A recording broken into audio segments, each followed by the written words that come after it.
this whole week and for you to spend this evening it means a lot.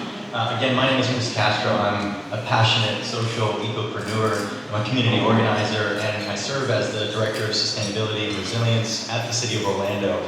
Over the last 8 years, really dedicating my time to advancing the future of cities in our community. I'm also a proud board member of FOC. We'll hear later from Clayton about ideas for us, and recently founded what's called the Climate First Bank, the first B Corp certified bank in the state of Florida, that's advancing a new model for how we use our money in alignment with our capital. You know, over the last 4 years, give or take, the most powerful country in the world has been asleep at the wheel, driving forward climate action. And it's been a daunting time. I think it really was an opportunity, though, for local governments to step up, and that's exactly what happened, especially in the United States. What we saw was an upwelling of local governments that were realizing that we are more powerful than we first thought, right? And that ultimately, the movement of climate mayors was born. Mayor Dyer in the city of Orlando was one of the first mayors to launch this effort to bring together cities across the country and step up and begin to take our part, saying we are still in, right? We've heard of that, and now we are all in and continue to be. We also saw incredible partnerships around the philanthropic community that stepped up and really said, hey, we need to support cities in this transition with technical support, with capacity, and so we're grateful for groups like Bloomberg Philanthropies and Doris Duke, Energy Foundation, and many others that really did that. It takes that type of collaboration to make all this stuff work. Florida has been uniquely innovating in this space because of the lack of leadership, I think, at the state and the federal level.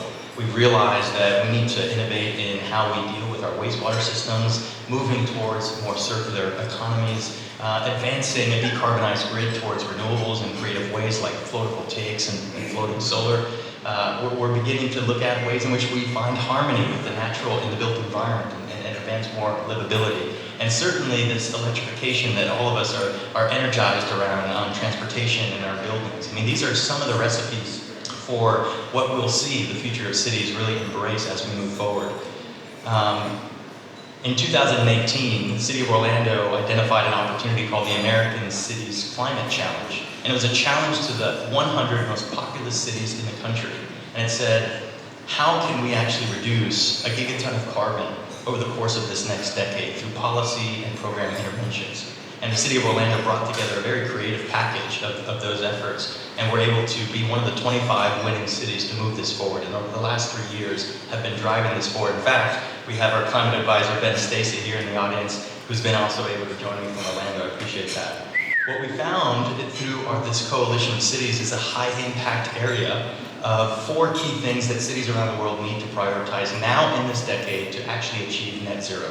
And those 4 key things include focusing on reducing building energy use and driving energy efficiency to the next level. Secondly, we need to focus on decarbonizing this electric grid and doing everything possible to make that transition to clean energy 100%. Third, we can't solve this problem with everybody still owning their own car. And we know that in most cities in Europe and other places. Oh, I'm sorry for that. Yikes, I'm going backwards. Tony, help me out here. We know that we have to reduce our vehicle miles traveled in order to solve this problem. We cannot solve this by everybody being in an electric car. And fourth, electrify everything. That's the goal.